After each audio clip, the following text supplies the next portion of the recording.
Yra labai daug pasvarstymų, kad tai turėtų būti laisvas šalių apsisprendimas, laisvas kiekvieno pasirinkimas, bet aš manau, kad kai mūsų šalies politikam tenka apsispręsti dėl priemonių, kurios suvaržo verslą, suvaržo tarptautinės didelės korporacijas ir įmonės, tokias kaip ir yra šiuo atveju tabako gamintojai, valstybė labai sunkiai priima tokius sprendimus. Tai vadinasi, mes kiekvienas kaip ES pilietis mes privalom domėtis, ką mes renkam iš tikrųjų Europos parlamentą, kokie tai yra žmonės, kokias jie deklaruoja vertybės, ar tiem žmonėm yra svarbu sveikatos klausimai, nes jų to galima paklausti per rinkiminės kampanijas.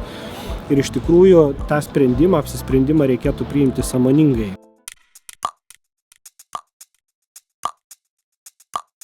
Dabar, kai mes kalbam apie tabako gaminius, yra labai gerai žinoma, kad absoliuti dauguma pradeda rūkyti vis dėlto dar nebūdami suaugę.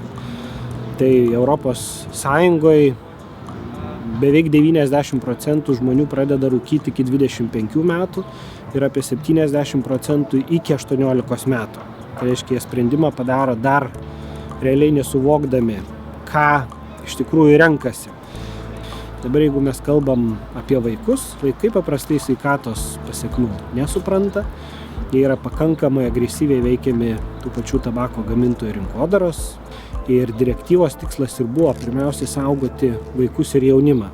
Nes jeigu suaugęs žmogus, būdamas, sakykime, 25-30, tikrai nuspręstų rūkyti, žinodamas, kad tai jam gali sukelti plaučių vėžį, kažkokias kitas ligas, tai iš tikrųjų yra jo teisė ir jo reikalas. Kitas dalykas, dėl ko tai neturėtų būti tiesiog laisvo apsisprendimo reikalas, tai šitie gaminiai turi savy medžiagas, jeigu konkrečiai tai yra nikotinas, kuris sukelia priklausomybę. Kai mes kalbam apie laisvą pasirinkimą, mes turėtumėm turėti galvoje, kad tai turėtų būti produktas, kuris nekeičia psichikos, nepadaro žmogaus priklausomo ir tada žmogus tikrai yra laisvas apsispręsti.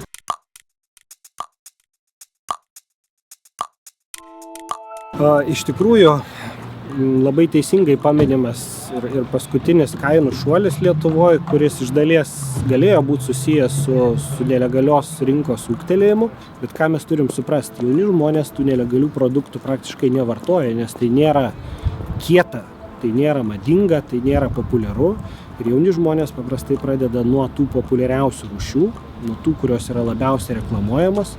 Tai net jeigu ir augtų kažkokioj trumpoj perspektyvai ta nelegali rinka, mes iš tikrųjų su tuo galim susitaikyti ir turėtumėm susitaikyti. Tai aš manau, tai nebūtų per didelė kaina, žinant, kad daug didesnis skaičius vaikų nepradėtų tiesiog vartoti šitų produktų.